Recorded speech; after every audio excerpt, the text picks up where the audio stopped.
everybody, it's Dr. Erica Volk here. I'm a naturopathic doctor, and today I want to talk about Sibo. And I actually just did a video and I'm re-recording it because I forgot to mention some really important stuff about Sibo.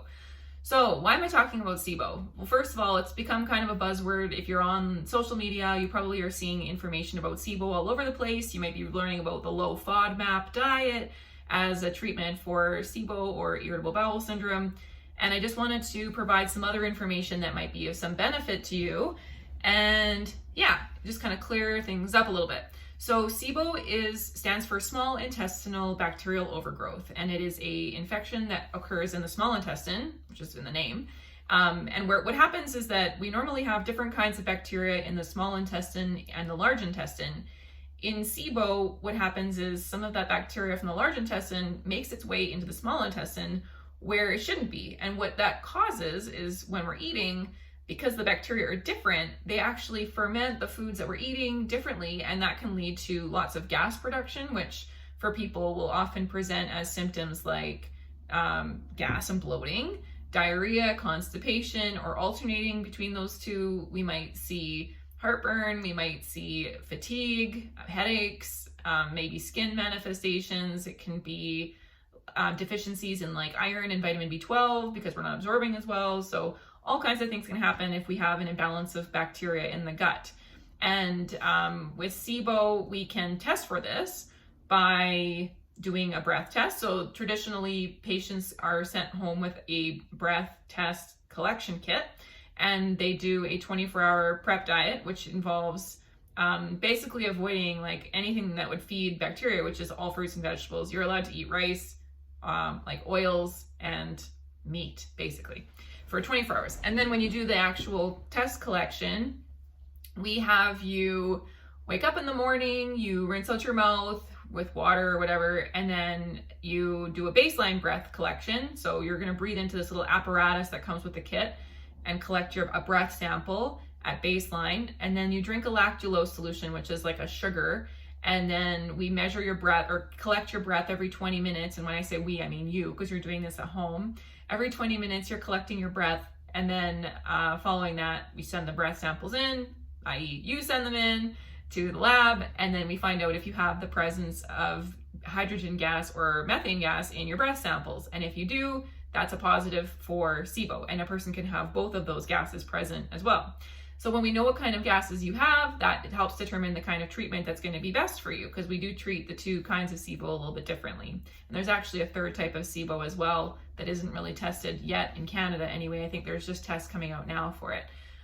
So what I want to say about Sibo that I forgot to say in the first video was that, I'll get to this in hold on just a second. So the way we treat Sibo, you'll find this is where there's like lots of information. And I've been treating Sibo for several years now, and I've tried all kinds of different protocols. And what I don't like so sometimes people will use the Low FODMAP diet for Sibo treatment alone. And what I find that happens a lot for people is that diet can really help to regulate your symptoms, because if you're not eating the foods that feed the bacteria, you're not going to have those symptoms.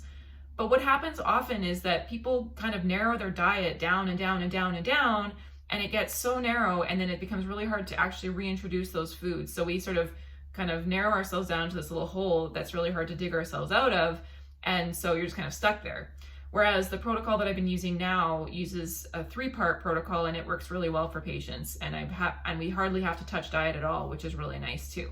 So what I usually do is for the first 2 weeks, we start with supporting the liver actually, which helps the body to prepare itself for handling all of the stuff we're going to be killing off in the next phase. And then in the second phase, I introduce herbs or medications that kill off the bad bacteria.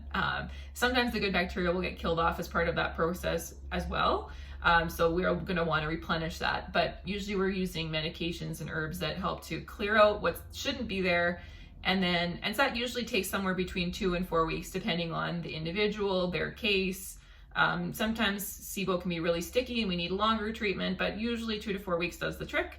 And then the third phase is the repair and restore phase, where we are reintroducing getting the gut back to a state of healing. We're supporting that healing process using various agents.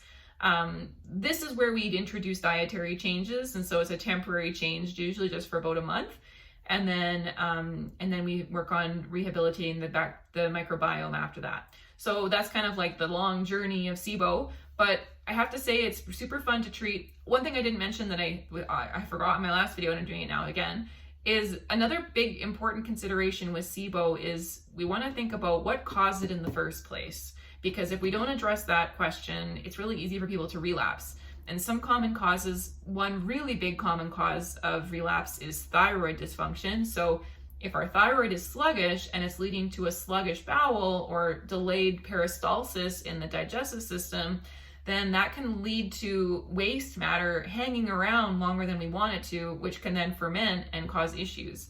So that's one factor. Another factor that we want to make sure is tip top is stomach acid production. So if somebody's not producing the stomach acid and the digestive enzymes that we want them to be producing through the stomach and the pancreas, we want to support those processes because otherwise it's really easy to relapse. So there are other factors as well, but those are just two really common things that often get missed when we're just doing a diet overhaul and nothing else. So that's really what I wanted to say about Sibo. I will say I really enjoy treating it. It's super satisfying to see people's long-term irritable bowel syndrome symptoms going away entirely and helping the person get back to a state where they can eat foods again. They don't have bloating constantly. They're not always running to the bathroom. We all deserve that, right? So that's it for now. Thanks for watching, and I'll talk to you again soon.